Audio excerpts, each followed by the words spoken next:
Cumprimentamos a todos com a gloriosa paz do Senhor. Nesta manhã nós gostaríamos de trazer uma meditação para as nossas vidas, uma rápida meditação. Ontem no meu devocional, essa semana, eu estava lendo a epístola de Tiago e notei que ele falava algo sobre exortação à paciência. E é sobre isto que eu pretendo falar nesta noite, ou nesta manhã, exortar a todos nós a paciência. A Bíblia diz assim: sede, pois, irmãos, pacientes até a vinda do Senhor. Eis que o lavrador espera o precioso fruto da terra, aguardando com paciência até que receba a chuva temporã e seródia. Sede vós também pacientes, fortalecei o vosso coração, porque já a vinda do Senhor está próxima. Irmãos, não vos queixeis uns contra os outros, diz aqui a Bíblia, para que não sejais condenados. Eis que o juiz está à porta. Meus irmãos, tomai por exemplo de aflição e paciência os profetas que falaram em nome do Senhor. Eis que temos por bem-aventurados os que sofreram. Ouvistes qual foi a paciência de Jó e vistes o fim que o Senhor lhe deu, porque o Senhor é muito misericordioso e piedoso. Só até aqui. Algumas pessoas precisam entender o significado da preparação que nós passamos quando nós nos encontramos com Deus. E Tiago, ele escreve de uma maneira muito apropriada quando ele faz uma exortação à paciência. E o que é exortar? Exortar, meus amados, é animar.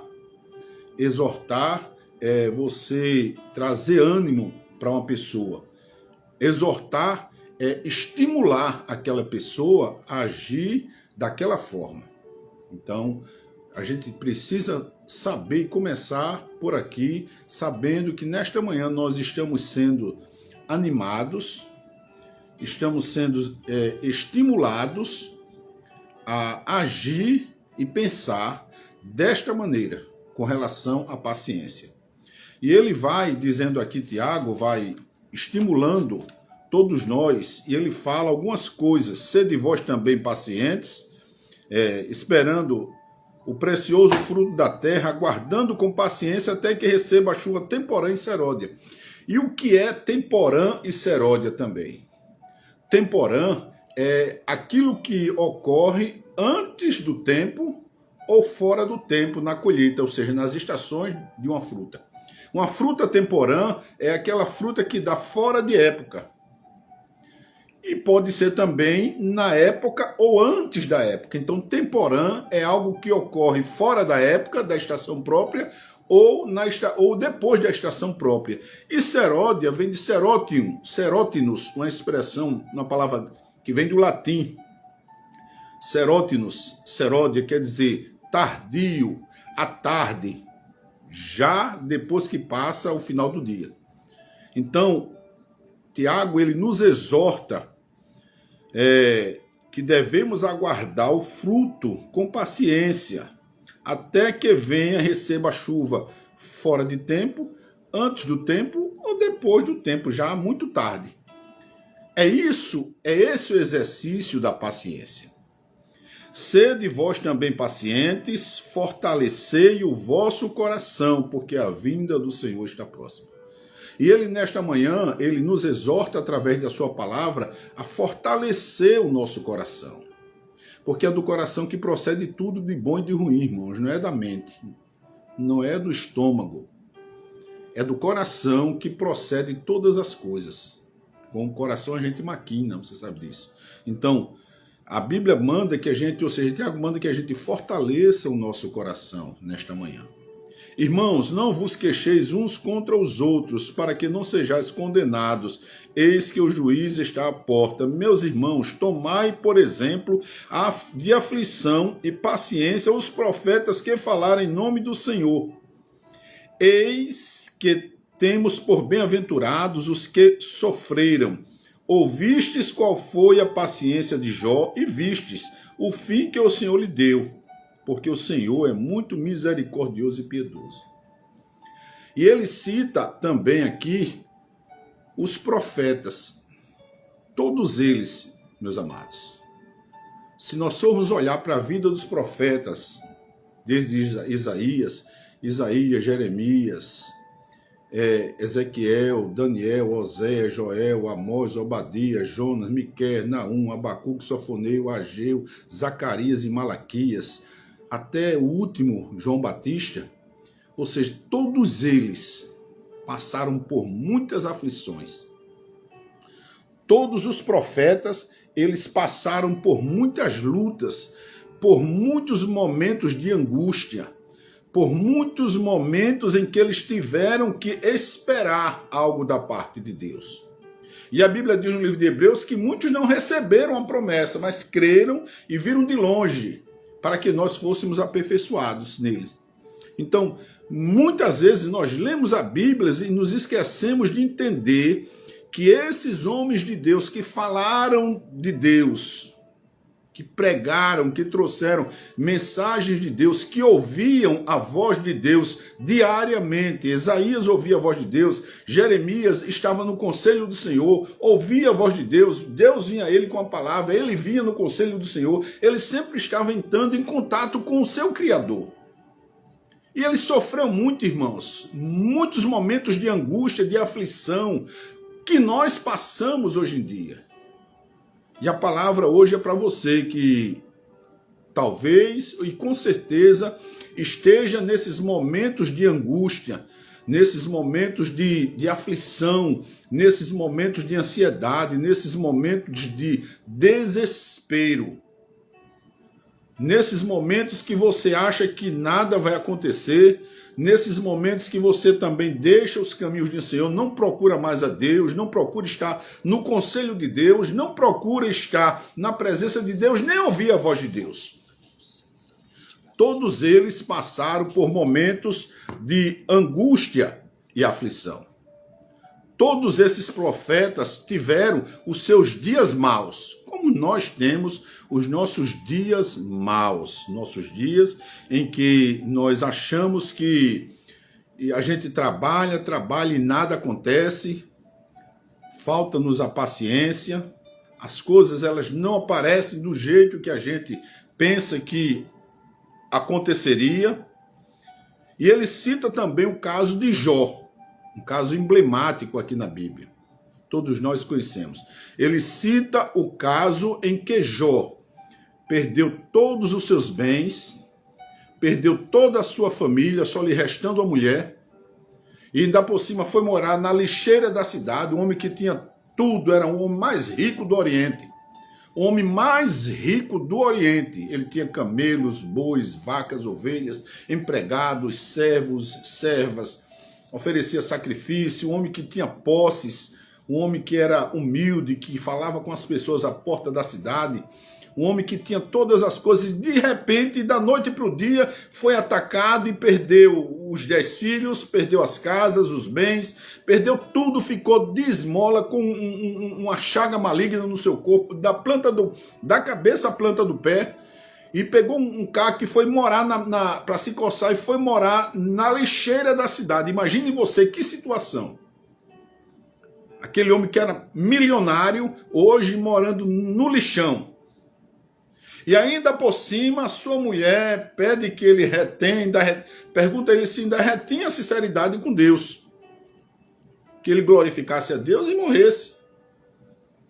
Olha que situação difícil, irmãos. Mas o irmão Tiago, ele fala aqui, vistes qual foi a paciência de Jó e o fim que o Senhor lhe deu. É necessário, irmãos, que nesses momentos de angústia, nesses momentos de tribulação, nesses momentos de muita luta, nós tenhamos paciência para esperar as coisas temporâneas, ou seja, fora de época e depois da época, e as seródias, serótinos do grego, do latim, né? A tarde, tardio, aquelas coisas que acontecem tardia, mas acontecem. E Deus disse, vistes qual foi a paciência de Jó. Irmãos, é muita paciência, haja paciência. Muitas das vezes nós perdemos um bem, alguma coisa, e ficamos impacientes, né? Querendo o resultado logo. Muitas das vezes nós nos queixamos das pessoas, por isso que Tiago fala para a gente não se queixar de ninguém. E você, como está agindo diante dessas situações? Eu pergunto nesta manhã, para a gente ler e trazer para a nossa vida espiritual. Salmo 40, Davi, no momento de angústia, de perseguição, de luta, de aflição, ele diz, esperei com paciência no Senhor e ele se inclinou para mim. Ouviu o meu clamor, tirou os meus pés de um lago, de um charco de lodo e pôs os meus pés sobre a rocha, firmou os meus passos e pôs um cântico novo na minha boca. Um hino ao nosso Deus, e muitos o verão e o temerão. Esperei com paciência no Senhor e ele se inclinou para mim. Quando nós esperamos com paciência, no tempo, fora do tempo, tardiamente, Deus se inclina para mim. Deus se inclina para você. Davi esperou com paciência. Sofreu a aflição, a angústia, que todos nós, como servos de Deus, nós sofremos, irmãos. Não existe ninguém que neste mundo que se relacione com Deus, que leia a palavra, que espere no Senhor, que ele não se desespere, que ele entre em aflição, que ele fique angustiado. Não existe ninguém que consiga se relacionar com o Pai que não aprenda a ser estimulado, animado a ter paciência. Porque hoje nós vemos numa sociedade assim muito imediatista, nós perdemos a paciência. Hoje a gente quer pipoca, compra um saco de pipoca, coloca no micro-ondas, vai lá e come pipoca. Quer café? A gente não tem mais aquele negócio de plantar o café, de ir lá, como a minha avó fazia, tirar, colher, mandava colher, botar, pisar, botar para secar, depois torrar no pilão, cantando. E de noite, naquela preparação, já sentia o cheiro do café dentro de casa. A gente sabia que ia ter café dentro de casa, porque foi um preparo. Hoje você quer um macarrão, compra um saco de miojo, bota na água quente e come aquele negócio lá, e você já tem uma macarronada. Quer um café? Compra um café solúvel, bota lá a água, mexe e toma o seu café. Porque vivemos em épocas e numa sociedade imediatistas de conceitos e de decisões e de não perder tempo. Queremos para hoje. Não queremos ser exortados, não queremos ser estimulados, animados a ter paciência, irmãos. Por que que eu faço muito quebra-cabeça aqui? 5.000 peças, 4.000, porque requer muita paciência, muito treinamento psicológico, muito cansaço físico e mental, mas muita paciência e perseverança, irmãos. Desenvolve as minhas habilidades enquanto eu estou ali, no meu quebra-cabeça, no meu escritório, as ideias, elas estão vindo, eu converso com o Senhor, a espera, a escolha, o momento, aquela coisa demorada de 4, 5, 6 horas, para quem não tinha nada de paciência, nem para encher uma garrafa de água no gelágua, esperar encher. Aí você vai desenvolvendo, hoje você enche a garrafa de água aqui, esperando com muita paciência que ela encha, porque depois de 5 horas de quebra-cabeça, de 6 horas, você vai aprendendo a desenvolver, vai sendo animado, estimulado a ter a paciência. Jó foi exortado, foi animado, foi fortalecido, fortaleceu o coração dele, nas situações adversas para desenvolver a paciência. Paulo disse que a tribulação produz a experiência produz a paciência. é uma situação produzindo outra, irmão. Ninguém passa por tribulação para não adquirir experiência, esperança e paciência. São esses momentos que nós passamos de angústia, de aflição, de perseguição, de ira, de falta de fé, que nós nos estimulamos, as tribulações produzem a esperança, a experiência, paciência, e vai nos fortalecendo. Que nesta manhã, irmãos, você veja a sua luta, que você veja a sua aflição, que você veja as suas frustrações, as suas decepções, os nãos que a gente recebe de Deus, os nãos que a gente recebe das pessoas, os nãos que a gente recebe da vida, como uma forma de nos estimular primeiramente a mim, o irmão Mário, a agir com paciência. É como o bambu chinês. O bambu chinês, ele é uma gramínea. Uma grama das espécies das gramas, é uma gramínea. O bambu chinês, você planta o bambu chinês e ele leva de 4 a 5 anos, desse tamanho, uma mudinha. Você coloca ele lá no chão e ele leva de 4 a 5 anos. Você agoa, coloca água todo dia, rega, ou a chuva cai sobre ele e ele não cresce nada, aparentemente ele não cresce, ele fica ali, 4, 5 anos, não sai daquilo. Mas nesse período em que você não consegue ver nada, o bambu chinês ele está lançando raízes. Está lançando raízes horizontais, está lançando raízes verticais, ele está crescendo, mas crescendo interiormente, crescendo para baixo, interiormente, criando raízes profundas. E depois de 5 do 4º ano, no 5º ano, o bambu chinês ele começa a crescer espantosamente, e ele cresce de 20 a 25 metros de altura. E a gente pensa, é verdade, né, irmão Mário? O bambu chinês ele nos dá um novo entendimento. Muitas das vezes nós investimos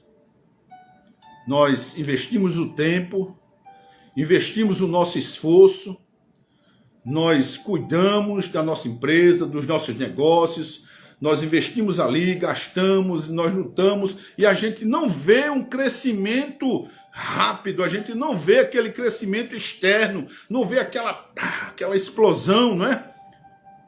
E muitas das vezes entramos em parafuso e ficamos confusos, por que nós não estamos crescendo? E as pessoas até criticam, por que fulano não cresce? Mas é que nesse período, irmãos, de que nós não somos vistos, que nós não somos notados por ninguém, que nós nos tornamos invisíveis, é que nós estamos crescendo, lançando raízes, crescendo em todos os aspectos, de forma horizontal, de forma vertical, nós estamos crescendo. O sucesso, irmãos, ele custa para chegar. Se você quer uma coisa rápida, você planta um pé de alface. 30 dias o pé de alface está pronto. Você planta o pé de alface na caqueira, com 30 dias você coloca ureia, água, rega ele fica desse tamanho, com 30 dias você vai lá, corta ele com a mão e arranca aquele pé de alface e consome. Agora, se você quer algo sólido, algo duradouro, algo eterno, algo perene, algo que realmente demande tempo, você planta um pé de Israel. Esqueci o nome agora. Ele demanda 100 anos. Ele fica ali, a figueira ela é plantada, ela passa ali muitos anos e vai engrossando, e muitos anos, e demora 100 anos. A tâmara, é a tamareira, agora me lembrei. O pé de tâmara, ele leva 100 anos para produzir o primeiro fruto. Você sabia disso? O pé de alface, você com 30 dias está pronto. O pé de tâmara, ele leva 100 anos para dar o primeiro fruto. Mas os ventos de 300 km por hora não consegue arrancar um pé de tâmara, porque ele é forte. Então, que Deus, nesta manhã, ele venha a nos exortar, irmãos, a não sermos como um pé de alface, que é arrancado com a mão, mas que sejamos como as tâmaras, as tamareiras, suportando ventos, como os profetas suportaram, suportando as aflições, como os profetas suportaram, vendo e citado aqui na Bíblia como vistes a paciência de Jó e o fim que Deus lhe deu, depois de perder tudo, perder os filhos, perder os bens, morar na cidade, ele resolve dizendo, olha, nu saí do ventre da minha mãe e nu tornarei para lá. O Senhor me deu, o Senhor tomou. Bendito, louvado, glória a Deus, seja dada a ele, seja o nome do Senhor. Que fé, irmãos. Que fé no momento de crise, no momento de perda, nós encararmos, somos exortados a pensar que Deus está no controle de todas as coisas. Que nesta manhã, você que está ouvindo e que irá ouvir esta mensagem, você possa ser exortado, você possa ser animado, você possa receber esta palavra para desenvolver, se animar com a paciência. Veja a vida dos profetas, todos eles, dos maiores, porque profetizaram por mais tempo, aos menores, porque profetizaram por menos tempo. Não é pela importância do profeta, se o cara era rico, era pobre, se era melhor do que outro, não. É pela duração da mensagem. Isaías, Jeremias, Ezequiel, Daniel, Oséias, Joel, todos eles passaram aflições, angústia, tiveram que esperar com paciência. E Tiago diz, vistes o que aconteceu com Jó? Tudo bem. E veja o fim que Deus lhe deu. E o Senhor quer dizer nesta manhã, vistes o que aconteceu com o irmão Mário? E qual foi o fim que Deus lhe deu? Vistes qual foi o fim que aconteceu com a pessoa que está ouvindo esta palavra? Você coloca o seu nome aí. E qual foi o fim que Deus lhe deu? Quando cremos que temos um Deus que pode nos exortar a confiar nele, a desenvolver essas habilidades da paciência, podemos ter, com certeza, as nossas vitórias garantidas. Que Deus te abençoe neste dia, que Deus te dê um dia de vitórias, um dia de mudança de comportamento, principalmente. Você que está impaciente, Davi disse, nos momentos de luta, esperei com paciência no Senhor e ele se inclinou para mim e ouviu o meu clamor. Tirou os meus pés de um lago horrível, de um charco de lodo. Davi estava atolado no lamaçal da angústia. Talvez você hoje esteja vivendo numa angústia terrível, angustiado aí, angustiada, num lamaçal, entrando em desespero, achando que vai morrer. Mas o Senhor te diz nesta manhã que Ele tira os teus pés deste lamaçal, que Ele tira os teus pés do charco do lodo, que Ele tira você de onde você não pode sair nesta manhã através desta palavra, desta exortação à paciência. Suporta mais um pouquinho e todos verão o teu crescimento, todos verão o teu sucesso, todos verão você despontar. Que Deus nos abençoe, que Deus nos guarde, nos dê uma tarde, um início de tarde maravilhosa na sua presença.